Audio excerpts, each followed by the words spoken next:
দেখেন কেবিনগুলা কীভাবে সাজানো হয়েছে। এবার আমি সামনের দিকে যাচ্ছি, পিছন সাইড থেকে আমি এবার সামনের দিকে যাচ্ছি।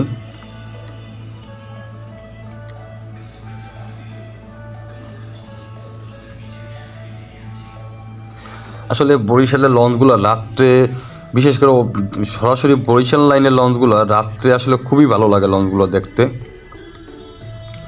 আলোগুলো খুব সুন্দরভাবে সজ্জিত করা।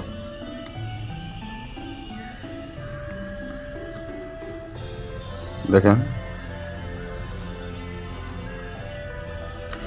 তো আপনারা যারা আসলে বরিশালের আছেন তারা অবশ্যই চেষ্টা করবেন শুভরাজ লঞ্চে একবার যাওয়ার জন্য, কারণ আমার কাছে ডেকোরেশনগুলো খুবই ভালো লাগে।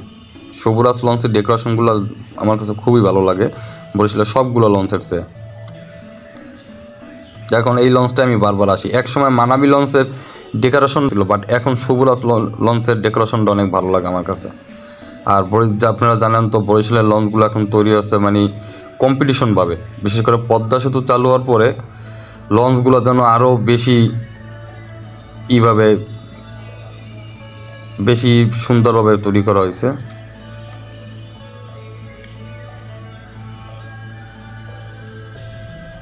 দেখেন কতটা সুন্দরভাবে কেবিনের সাইডগুলা, এবং এটা হচ্ছে আপনার 3 তলায় আপনার ওয়াশরুমের সাইডটা দিয়া।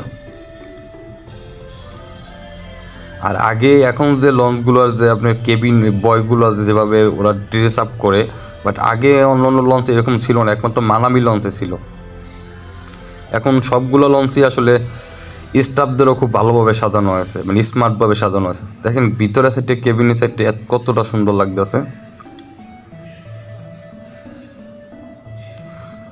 তো আজ এ পর্যন্তই।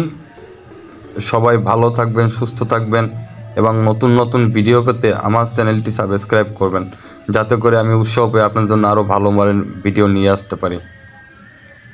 সবাই ভালো থাকবেন। আল্লাহ হাফেজ।